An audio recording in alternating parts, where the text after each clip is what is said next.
Hello everyone, I'm Abasud and welcome to my course on HIPAA regulations. So today we are discussing about HIPAA Privacy Rule. So what is HIPAA Privacy Rule?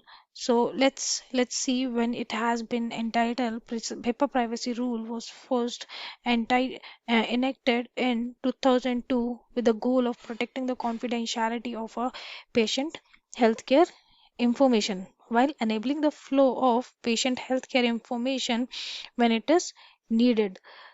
Standard of privacy of individual identifiable healthcare information privacy regulation who can access the PHI, the circumstances where in which it can be accessed and who it can be disclosed. So we are defining all these things in privacy rules. So privacy rule is not only applicable to the healthcare organization, it is applicable to the healthcare cleaning houses, business associates, and healthcare insurances. So we need to protect the data that all these places.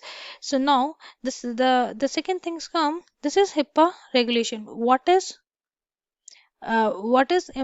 Which information needs to be protected in HIPAA privacy rule? When we are talking about the information, that's the personal information like name, address, social security number, date of birth, but you also need to look into it the credit card information, vehicle registration number, and medical history of the patient that can be in handwritten format, image format, or video format. So we need to protect all the data. So this is what we are having inside the HIPAA. So now we know which all organization needs to comply with HIPAA.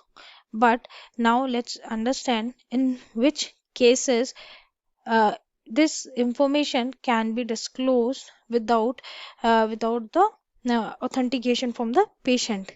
When the disclosure is required by a law, when it is in the patient or public interest, or to another HIPAA covered entity when the relationship exists between the other covered entity and the patient.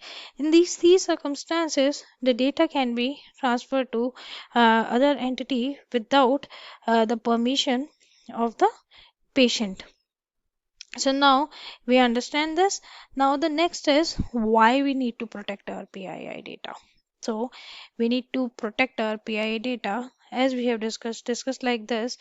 PII data has been leaked. Pharmaceutical companies has misused that data to start doing the sales of their medicines uh, to the patients. So it may possible that the patient has other diseases, so they should not take those medicines, but they have not done analysis and they are sending the samples that can have an effect of the patient's health. And also they don't want to disclose their data. Why? The healthcare department has sent the data to the pharmaceutical companies. Now we need to understand what are the threats to the integrity of PHI data. So there can be an internal threat or there can be an external threat.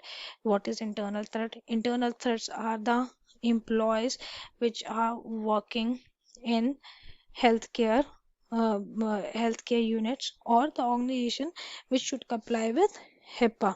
So this majorly done by because they are using their personal devices, personal mobile phones, or personal laptops to perform their day-to-day work. So if these personal mobile device somebody steal them, then the data can be lost. So now the second is how we can prevent it. We can use the encryption.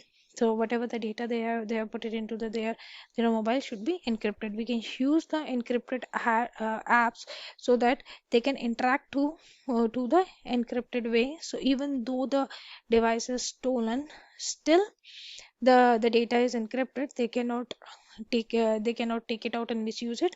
And second, they should also also use an application for a mobile security. So even though if somebody reports like my mobile is lost, then remotely the data can be erased from that particular device.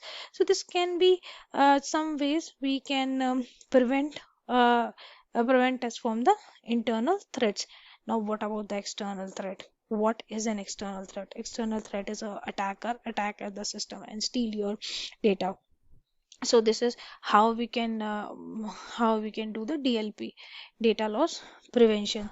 This can be while doing the web filtering. We can put the suspicious IPs, so that these are the suspicious IPs, so nobody can um, so these IPs cannot access our networks. And also we can use other network security devices like firewalls, exchange router, wireless controllers, and then other devices. We can also go for the authentication, access control, multi-factor authentication. So we can use all the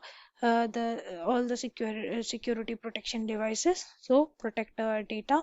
So in recent times we have seen the ransomware attack has increased so much. They actually attack at the system, they lock our data, and to get our data back they ask a ransom from us. So this is the attack which has recently increased too much. So we should prevent ourselves from these attacks by using the cyber security protection techniques. So this is what we are having for today. So let's meet again for our next session on security rule.